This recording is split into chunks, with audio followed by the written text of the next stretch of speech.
Hello everyone, welcome back to channel. I am Ayush Agarwal और आज के वीडियो में हम डिस्कस कर रहे होंगे आईआईटी मद्रास के ऑनलाइन बीएससी डिग्री प्रोग्राम के बारे में, जिसके बारे में हमने काफी सारी चीजें प्रीवियस वीडियो में डिस्कस कर रखी है। तो प्रीवियस वीडियो में हमने डिस्कस किया था कि इसका ओवरऑल स्ट्रक्चर क्या रहता है, इसका टर्म स्ट्रक्चर क्या रहता है, इसका कोर्स स्ट्रक्चर कैसे रहता है, इसकी फीस देखी थी, इसके अंदर आने वाले असेसमेंट्स के बारे में हमने देखा था, इसके सैंपल सर्टिफिकेट्स देखे थे और भी काफी सारी चीजें डिस्कस की थी। और आज के वीडियो में हम इसका पूरा एडमिशन प्रोसेस डिस्कस करने वाले हैं, जिसके अंदर हम सबसे पहले देखेंगे कि इसमें एलिजिबिलिटी क्राइटेरिया क्या फॉलो होता है, उसके बाद इसमें कोई एज लिमिट या स्ट्रीम की रिस्ट्रिक्शंस है या नहीं है, उसके बाद हम इसका पूरा एडमिशन प्रोसेस देखेंगे, जिसके अंदर सबसे पहले हम देखेंगे how to apply in this programme. Second हम देखेंगे इसका पूरा क्वालिफायर प्रोसेस और उसके बाद हम देख रहे होंगे इसका क्वालिफायर एग्जाम। ठीक है, और साथ ही साथ हम थोड़ी बहुत चीजें और डिस्कस कर रहे होंगे कि इसमें रिक्वायर्ड डॉक्यूमेंट्स क्या होते हैं। तो आज का वीडियो स्टार्ट करते हैं। So we are on the official website of IIT Madras online degree programme और इसमें हम देख लेते हैं सबसे पहले कि who can join this programme. इसमें साफ साफ लिखा हुआ है कि इसमें कोई भी एज और स्ट्रीम रिस्ट्रिक्शन नहीं है, यानी इसको साइंस स्टूडेंट्स के साथ साथ कॉमर्स या ह्यूमैनिटीज वाले स्टूडेंट्स भी इसमें अप्लाई कर सकते हैं। ठीक है, तो स्ट्रीम की इसमें कोई रिस्ट्रिक्शन नहीं है और ना ही एज की है। और साथ में इसमें लिखा हुआ है कि learner can learn from anywhere, और जो इसके एग्जाम सेंटर्स हैं वो इंडिया, यूएई एंड श्रीलंका तक ही रिस्ट्रिक्टेड है। ठीक है, बाकी इसका फर्दर एलिजिबिलिटी क्राइटेरिया भी हम डिस्कस कर रहे होंगे। बाकी यहाँ देख लेते हैं कि इस डिग्री में क्या क्या ऑफर हो रहा है। इसमें हमें डिप्लोमा इन प्रोग्रामिंग ऑफर होता है, diploma in data science offer होता है and BSc degree in programming and data science भी ऑफर होती है। अब are these official diplomas and degrees of IIT Madras? Yes, IIT Madras जो है ये अप्रूव करती है डिप्लोमाज एंड डिग्रीज को, और जो डिग्री होल्डर्स हैं वो आईआईटी मद्रास के एलुमनाई भी कहलाए जाएंगे। ठीक है, अब यहाँ पे क्वालिफायर प्रोसेस के बारे में थोड़ी सी बातें दी गई हैं, जिसको हम डिटेल में आगे डिस्कस करेंगे, तो वहीं पे देखते हैं इसके बारे में। और स्ट्रक्चर ऑफ प्रोग्राम में प्रीवियस वीडियो में डिस्कस कर चुका हूँ, तो अब हम डायरेक्टली जंप करते हैं इसके एडमिशन्स वाले सेक्शन पे। तो एडमिशन प्रोसेस में हम यहाँ सबसे पहले देख रहे होंगे कुछ इंपॉर्टेंट डेट्स यहाँ पे मेंशन्ड है हमारी, और उसके बाद हम मैंडेटरी रिक्वायरमेंट्स, फिर डिफरेंट टाइप्स ऑफ एंट्रीज के बारे में हमने प्रीवियस वीडियो में डिस्कस कर रखा है। फिर आता है हमारा eligibility criteria, application process, qualifier process and qualifier exam. तो सबसे पहले इसके डेट्स देख लेते हैं। तो अभी इसका सितंबर टर्म के लिए एप्लीकेशंस ओपन है। So if you are interested in this programme so you can apply now, जिसका फॉर्म क्लोज डेट हमारी 30 अगस्त 2021 है। ठीक है, और इसका एग्जाम डेट, हमारी जो क्वालिफायर एग्जाम डेट है वो 10 अक्टूबर है। ठीक है ना, तो डेट्स के हिसाब से टाइमली फॉर्म सबमिट कर देना अगर अप्लाई कर रहे हो तो हम देख लेते हैं इसकी मैंडेटरी रिक्वायरमेंट्स क्या है इसमें एनरोल और लर्निंग की। तो हमारे पास गुड इंटरनेट कनेक्शन होना चाहिए, लैपटॉप या डेस्कटॉप विल बी अ की रिक्वायरमेंट फॉर दिस कोर्स, और साथ ही साथ जो भी लर्नर्स इसमें अप्लाई कर रहे हैं उनको एग्जाम सेंटर तक जाने के लिए ट्रैवल करना पड़ेगा। तो ये इसकी मैंडेटरी रिक्वायरमेंट्स हैं। ठीक है, बाकी ये एडमिशन पास हमने प्रीवियस वीडियो में डिस्कस करे थे। यहाँ पे मैं शॉर्ट में बता देता हूँ कि इस प्रोग्राम में हमारी दो टाइप्स की एंट्रीज हैं, regular entry, diploma only entry. ठीक है, तो रेगुलर एंट्री में सबसे पहले देख लेते हैं कि जब हम रेगुलर एंट्री के थ्रू अप्लाई कर रहे होंगे तो हम फाउंडेशन लेवल पे इस कोर्स को ज्वाइन करेंगे। ठीक है, तो फाउंडेशन लेवल जो है हमारा इंटरेस्टेड पार्टिसिपेंट्स को ऑफर करता है बेसिक्स लर्न करने के, जो जिसमें हमारे सब्जेक्ट्स आते हैं mathematics, statistics, computational thinking, Python programming and English. इसके बाद वो फर्दर प्रोसीड कर सकते हैं diploma level and then degree level courses में। ठीक है, बाकी रेगुलर एंट्री के बाद जो हमारे एग्जिट ऑप्शंस हैं, पहला एग्जिट ऑप्शन है हमारे पास कि हम सिर्फ फाउंडेशन लेवल करके एक फाउंडेशन लेवल का सर्टिफिकेट ले सकते हैं आईआईटी मद्रास से। सेकंड ऑप्शन हमारे पास आता है कि हम डिप्लोमा लेवल में प्रोसीड कर सकते हैं, और डिप्लोमा लेवल को हम एग्जिट कर सकते हैं, जिसके अंदर हमारे पास काफी सारी चॉइसेस हैं। या तो हम डिप्लोमा इन प्रोग्रामिंग करके एग्जिट ले लें, डिप्लोमा इन डेटा साइंस करके एग्जिट ले लें, या फिर हम दोनों डिप्लोमास के साथ एग्जिट ले लें। ठीक है, तो रेगुलर एंट्री में हमारा थर्ड एग्जिट ऑप्शन है कि हम बीएससी डिग्री कंप्लीट करके एग्जिट ले सकते हैं। ठीक है, तो ये हमारे तीनों के तीनों एग्जिट्स हो गए रेगुलर एंट्री के थ्रू। अब हम आते हैं डिप्लोमा ओनली एंट्री क्या होती है। तो डिप्लोमा ओनली एंट्री जो मेनली फोकस्ड है वर्किंग प्रोफेशनल्स को, जिनको एक्चुअली में फाउंडेशनल लेवल के सब्जेक्ट्स की नॉलेज ऑलरेडी हो। तो डिप्लोमा ओनली एंट्री के थ्रू हम सिर्फ डिप्लोमास कर सकते हैं। पहला डिप्लोमा इन प्रोग्रामिंग करके एग्जिट ले सकते हैं, डिप्लोमा इन डेटा साइंस करके एग्जिट ले सकते हैं, या फिर हम दोनों डिप्लोमास करके एग्जिट ले सकते हैं। इसके बाद हमारे पास डिग्री लेवल में प्रोसीड करने का कोई ऑप्शन नहीं है। ठीक है, तो इसके एप्लीकेशंस का शेड्यूल यहाँ पे लिखा हुआ है कि अगस्त 2021 में ओपन हो रही है, और यहाँ पे एलिजिबिलिटी एंड क्वालिफायर एग्जाम्स की डिटेल्स अपडेट कर दी जाएंगी बाद में। ठीक है, तो अभी इसके अलावा डिप्लोमा ओनली एंट्री का कोई यहाँ पे डिस्कशन नहीं किया गया।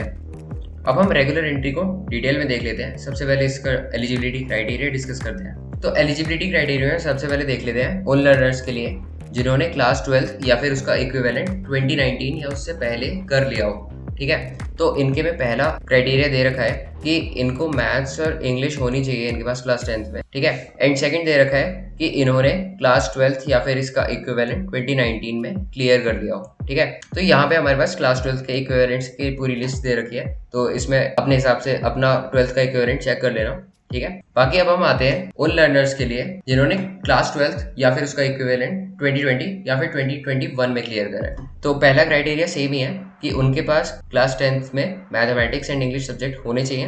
सेकंड है हमारे पास they should have cleared class 12th और इक्विवेलेंट इन 2020 और 21। एंड यहाँ पे इनके क्लास 12th इक्विवेलेंट्स की पूरी लिस्ट दे रखी है, तो अपने हिसाब से चेक कर लेना। थर्ड हमारे पास आती है कंडीशन कि जो कैंडिडेट है वो करंटली एनरोल्ड होना चाहिए किसी भी बैचलर डिग्री प्रोग्राम में इन कैंपस मोड, ठीक है। तो जिन्होंने क्लास 12th 2020 या फिर 21 में क्लियर करी है उनको करंटली अभी किसी भी ऑन कैंपस प्रोग्राम में एनरोल होना पड़ेगा साइड बाय साइड इस डिग्री को करने के लिए, यानी हम इसको अपनी रेगुलर डिग्री के साथ साइड बाय साइड कर सकते हैं, ठीक है ना। और इसमें साफ साफ लिखा हुआ है कि एनी बैचलर्स डिग्री, हमारे पास इसमें कोई भी स्ट्रीम रिस्ट्रिक्शन नहीं है, जो कि सबसे पहले हमने चीज डिस्कस करी थी।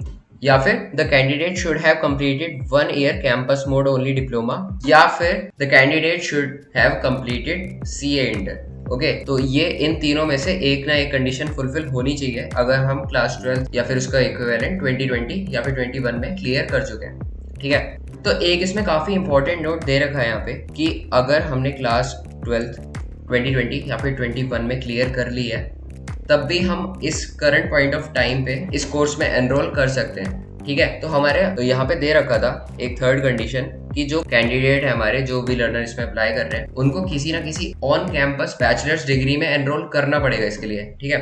तो यहाँ पे ये दे रखा है कि अगर हमने करंटली एनरोल नहीं किया है किसी भी बैचलर डिग्री में अपने, तब भी हम इसमें अप्लाई कर सकते हैं, लेकिन फाउंडेशनल लेवल के कोर्सेज को ज्वाइन करने से पहले हमारा थर्ड क्राइटेरिया फुलफिल हमें कर लेना है। तो यहाँ पे एक और बात आती है, हम फाउंडेशनल लेवल का कोर्स फिर ज्वाइन कब करेंगे।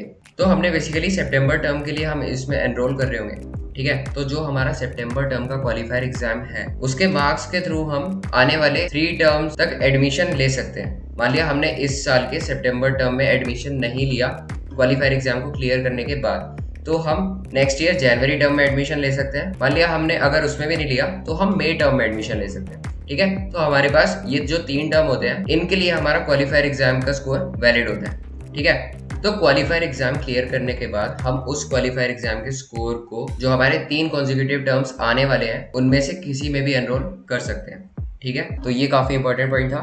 और अब हम बात करेंगे इसके पूरे एप्लीकेशन प्रोसेस की। तो थर्ड बैच स्टार्ट हो रहा है इसका सितंबर 2021 में, और जो भी कैंडिडेट्स अप्लाई करना चाहते हैं उनको एप्लीकेशन फॉर्म फिल करना होगा और रिक्वायर्ड डॉक्यूमेंट सबमिट करने होंगे, और साथ ही साथ इसकी एप्लीकेशन फीस पे करनी होगी।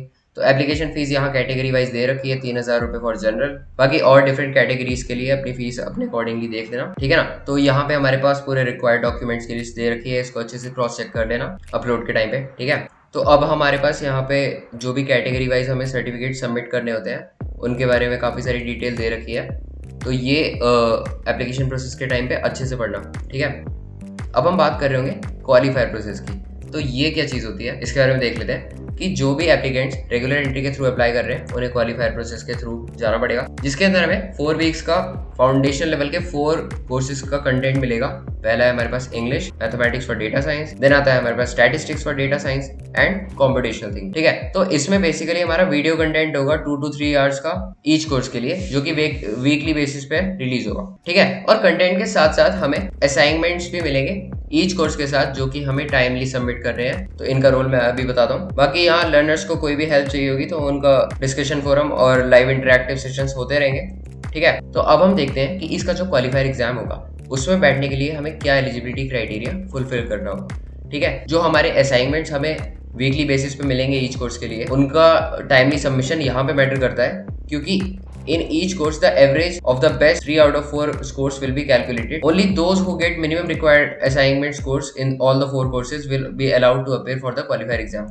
तो ये जो हम असाइनमेंट्स यहाँ पे सबमिट कर रहे हैं ईच कोर्स के लिए, इसमें से best 3 out of 4 assignment scores calculate होंगे और उसी के बेसिस पे हम अपने क्वालिफायर एग्जाम के अंदर अपीयर हो सकते हैं। तो अब यहाँ पे category wise minimum assignment score दे रखा है, ठीक है ना। जनरल कैटेगरी के लिए हमें 40% मिनिमम एवरेज असाइनमेंट स्कोर लाना पड़ेगा और रिस्पेक्टिव कैटेगरीज के यहाँ पे 30, 30 एंड 35% दे रखे हैं, ठीक है। अब ये जो कैटेगरी वाइज हमें रिलैक्सेशन मिली है थोड़ी क्वालिफायर एग्जाम में, ये सिर्फ क्वालिफायर एग्जाम तक सीमित है। इसके बाद जो हमारा पूरा कोर्स वर्क चलेगा उसके अंदर पास होने के लिए हमें सेम क्राइटेरिया मिलेगा। तो अब हम बात करते हैं क्वालिफायर एग्जाम और उसका पासिंग क्राइटेरिया, ठीक है। अभी तक हमने देखा था कि पूरे क्वालिफायर प्रोसेस में हमें 4 वीक्स का कंटेंट मिलेगा हमारे फाउंडेशनल लेवल के 4 कोर्सेज का, जिसके साथ साथ हमें हर कोर्स के वीकली असाइनमेंट्स मिलेंगे और उन्हें हमें गिवन डेडलाइन में सबमिट करना है। उसके बाद ही हम अपीयर हो सकते हैं अपने क्वालिफायर एग्जाम में और इसके लिए हमें असाइनमेंट्स का भी मिनिमम स्कोर फुलफिल करना पड़ेगा, ठीक है। तो अब क्वालिफायर एग्जाम के बारे में देख लेते हैं। तो यहाँ पे पहला पॉइंट तो यही गिवन है कि जिनका रिक्वायर्ड एवरेज असाइनमेंट स्कोर आएगा वही सिर्फ एलिजिबल हो पाएंगे इसमें बैठने के लिए। और ये जो हमारा क्वालिफायर एग्जाम होगा, ये जो हमें 4 वीक्स का कोर्स वर्क मिलेगा ना पूरा, उसके बाद हम एक इन्विजिलेटेड एग्जाम सेंटर पे जाके इसको दे रहे होंगे। बाकी यहाँ दे रखा है qualifier exam is of 4 hours duration and covers all 4 subjects with 1 hour allotted per course, ठीक है। तो 4 आवर्स का हमारे पास यहाँ पे क्वालिफायर एग्जाम होगा। उसके बाद क्वालिफायर एग्जाम को पास करने के लिए हमें minimum total qualifier exam score fulfil करना पड़ेगा and a minimum qualifier exam scores in each course individually. अब इसका क्या मतलब है, जैसे हमारे ये 4 कोर्सेज का क्वालिफायर एग्जाम हो रहा है तो हमें टोटल मार्क्स का एक मिनिमम परसेंटेज लाना है, साथ ही साथ हर सब्जेक्ट के जो पर्टिकुलर मार्क्स डिवाइडेड हैं इसमें उनमें इंडिविजुअली भी रिक्वायर्ड स्कोर लाना पड़ेगा। तो ये इसका पासिंग क्राइटेरिया था। उसके बाद इसमें पॉइंट गिवन है कि जो भी क्वालिफायर एग्जाम पास कर लेंगे सिर्फ वही लोग फाउंडेशन लेवल कोर्सेज के लिए रजिस्टर कर पाएंगे। बाकी ये जो पॉइंट मैंने अभी एक्सप्लेन किया था कि qualifier exam result is valid for a period of 3 terms और 1 ईयर, ठीक है। जो भी हम क्वालिफायर एग्जाम देंगे उसकी वैलिडिटी हमारी 1 साल तक चलेगी, यानी नेक्स्ट जो हमारे पास 3 टर्म्स आएंगे उनमें हम रजिस्टर कर सकते हैं अपने क्वालिफायर एग्जाम के स्कोर के बेसिस पे, ठीक है। So a learner may choose not to register for foundational level immediately after clearing the qualifier exam and register for the foundation level in the second or third term following the qualifier exam। जो हमने qualifier exam दिया है, ठीक है, उसके बाद जो हमारे सेकंड और थर्ड टर्म आएंगे हम उसमें भी अप्लाई कर सकते हैं इमीडिएटली अप्लाई करने के अलावा, ठीक है। अब हमें इसमें ईच कोर्स और टोटल रिक्वायर्ड स्कोर दे रखा है कैटेगरी वाइज, ठीक है ना। तो ये हमारे पास ईच कोर्स का परसेंटेज है और ये हमारे पास टोटल पासिंग परसेंटेज है हमारे क्वालिफायर एग्जाम की, ठीक है। अब हमारे पास यहाँ पे एक और चीज आती है डिस्कस करने को कि जो भी क्वालिफायर एग्जाम पास कर लेगा वो फाउंडेशन लेवल के कोर्सेज के लिए रजिस्टर तो कर सकते हैं, लेकिन मार्क्स के बेसिस पे ये तय होगा कि हम कितने मैक्सिमम नंबर ऑफ कोर्सेज के लिए ऑप्ट कर सकते हैं, ठीक है। तो यहाँ पे ये लिखा हुआ है कि there will be limitations on the number of courses a learner will be allowed to register for in the first 2 terms on the basis of total qualifier exam score, ठीक है।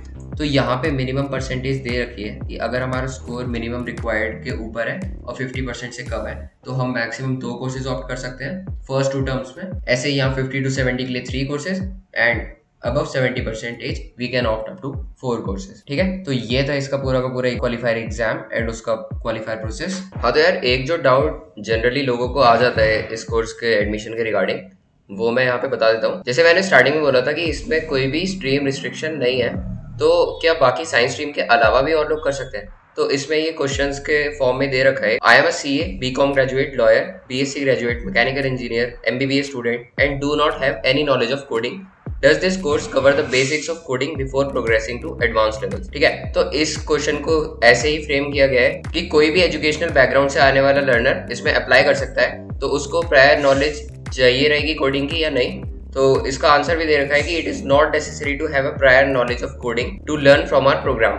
तो ये बिल्कुल बेसिक से स्टार्ट होगा, ठीक है ना। और इसमें किसी भी एजुकेशनल बैकग्राउंड के लर्नर्स अप्लाई कर सकते हैं। और जैसे कि इसमें कोई भी एज रिस्ट्रिक्शन भी नहीं है, तो जो हमारे एलिजिबिलिटी क्राइटेरिया के अंदर 2-3 पॉइंट्स दे रखे थे उसको फुलफिल करने के बाद इसमें कोई भी बंदा अप्लाई कर सकता है, ठीक है ना।